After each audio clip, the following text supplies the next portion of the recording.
പലപ്പോഴും ഞാൻ റിയൽ എസ്റ്റേറ്റിനെ സംബന്ധിച്ചുള്ള വീഡിയോകളൊക്കെ ചെയ്യുമ്പോൾ അതൊക്കെ കാണുന്ന ആളുകൾ പലപ്പോഴും എന്നോട് ചോദിക്കും, റിയൽ എസ്റ്റേറ്റിൽ പണമുള്ള ആളുകൾക്ക് മാത്രമല്ലേ ഇൻവെസ്റ്റ് ചെയ്യാനും പണം സമ്പാദിക്കാനും ഒക്കെ സാധിക്കുകയുള്ളൂ, പാവപ്പെട്ട ആളുകൾക്ക്, സാമ്പത്തിക ശേഷി കുറഞ്ഞ ആളുകൾക്ക് റിയൽ എസ്റ്റേറ്റിൽ കൂടി എങ്ങനെയാണ് വരുമാനം ഉണ്ടാക്കാൻ സാധിക്കുന്നത്? അപ്പം അവർക്ക് അന്യമായിട്ടുള്ളൊരു മേഖലയല്ലേ ഇത് എന്ന് പലരും ചോദിക്കാറുണ്ട്. ഈ വിഷയത്തെ സംബന്ധിച്ച് എനിക്ക് നിങ്ങളോട് പറയാനുള്ളത്, സാമ്പത്തിക ശേഷി കുറഞ്ഞ ആളുകൾക്കും പണമില്ലാത്തവർക്കും എല്ലാം റിയൽ എസ്റ്റേറ്റ് മേഖലയിൽ ഒട്ടനവധി അവസരങ്ങളുണ്ട് എന്ന വിഷയമാണ് ഞാൻ ഇന്ന് നിങ്ങളോട് സംസാരിക്കാൻ പോകുന്നത്. റിയൽ എസ്റ്റേറ്റ് മേഖല എന്ന് പറയുന്നത് ഒരു ബിസിനസ് ഓപ്പർച്യൂണിറ്റി മേഖലയാണ്. ഈ മേഖല വളരെ വാസ്റ്റായിട്ടുള്ള വൈവിധ്യമാർന്നിട്ടുള്ളൊരു മേഖലയാണ്. അപ്പോൾ ഇതിനോട് ബന്ധപ്പെട്ടിട്ട് ഒട്ടനവധി തൊഴിലവസരങ്ങളുണ്ട്, ബിസിനസ് ഓപ്പർച്യൂണിറ്റി ഉണ്ട്, സർവീസ് സെക്ടറിൽ വർക്ക് ചെയ്യാനുള്ള അവസരമുണ്ട്. ഇതെല്ലാം നമുക്ക് എല്ലാവർക്കും സാധ്യമായിട്ടുള്ളൊരു കാര്യമാണ്. കേരളത്തിൽ അങ്ങോളം ഇങ്ങോളം ഭൂമി വാങ്ങുകയും വിൽക്കുകയും ചെയ്യുന്നുണ്ട്. നിങ്ങൾക്ക് റിയൽ എസ്റ്റേറ്റിനെ സംബന്ധിച്ചുള്ള അറിവുണ്ടെങ്കിൽ, അതിൻ്റെ സാധ്യതകളെപ്പറ്റി മറ്റുള്ളവർക്ക് പറഞ്ഞു കൊടുക്കാനുള്ള കഴിവുണ്ടെങ്കിൽ, നിങ്ങൾക്ക് തീർച്ചയായും റിയൽ എസ്റ്റേറ്റ് മേഖലയിൽ ഒരു കൺസൾട്ടൻ്റായി പ്രവർത്തിക്കാനുള്ള എല്ലാ അവസരവുമുണ്ട്.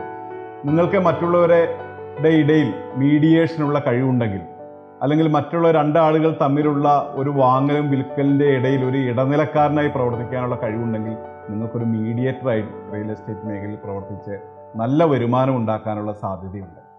മൂന്നാമതായി റിയൽ എസ്റ്റേറ്റുമായി ബന്ധപ്പെട്ടിട്ടുള്ള ഒരു സർവീസ് മേഖലയാണ് റിയൽ എസ്റ്റേറ്റ് പ്രോപ്പർട്ടി മാനേജ്മെൻറ്റ് എന്ന് പറയുന്നത്. റിയൽ എസ്റ്റേറ്റിൽ വാങ്ങുകയും വിൽക്കുകയും ചെയ്യുന്ന പ്രോപ്പർട്ടികളെ മാനേജ് ചെയ്യേണ്ടതുണ്ട്, അതിനെ ഡെവലപ്പ് ചെയ്യേണ്ടതുണ്ട്. പല സ്ഥലത്തും ബിൽഡിങ്ങുകളും വീടുകളും എല്ലാം നോക്കി നടത്താൻ ആളുകളുടെ ആവശ്യമുണ്ട്. അപ്പോൾ നിങ്ങൾക്ക് അത്തരത്തിൽ റിയൽ എസ്റ്റേറ്റിൽ മാനേജ്മെൻറ്റ് മേഖലയിൽ പ്രവർത്തിക്കാനുള്ള അവസരമുണ്ട്. റിയൽ എസ്റ്റേറ്റ് മേഖലയിൽ പ്രോപ്പർട്ടി ഡെവലപ്മെൻറ്റ് സർവീസ് കൊടുക്കുന്ന ഒരു സർവീസ് പ്രൊവൈഡർ ആവാൻ നമുക്ക് സാധിക്കും. പലരും വാങ്ങുന്ന റിയൽ എസ്റ്റേറ്റിനുള്ളിൽ, പലരും വാങ്ങുന്ന ലാൻഡിനുള്ളിൽ വീടുകൾ പണിയേണ്ടതുണ്ട്, ബിൽഡിങ്ങുകൾ കെട്ടേണ്ടതുണ്ട്, നിലവിലുള്ള ബിൽഡിങ്ങുകൾ അപ്ഗ്രേഡ് ചെയ്യേണ്ടതുണ്ട്. ഇതിനെല്ലാം നമുക്ക് സർവീസ് നൽകാൻ വേണ്ടി റിയൽ എസ്റ്റേറ്റ് മേഖലയിൽ സാധിക്കും.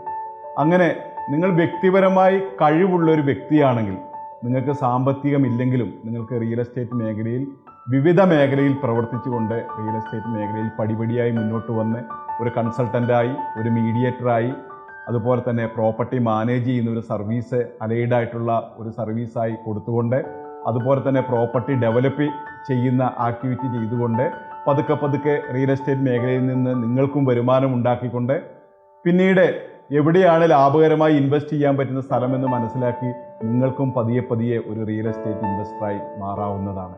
അപ്പോൾ എന്നെ കേൾക്കുന്ന സാമ്പത്തിക ശേഷി കുറഞ്ഞ ആളുകളോട് എനിക്ക് പറയാനുള്ളത്, നിങ്ങൾ റിയൽ എസ്റ്റേറ്റ് മേഖലയെ പറ്റി പഠിക്കുക.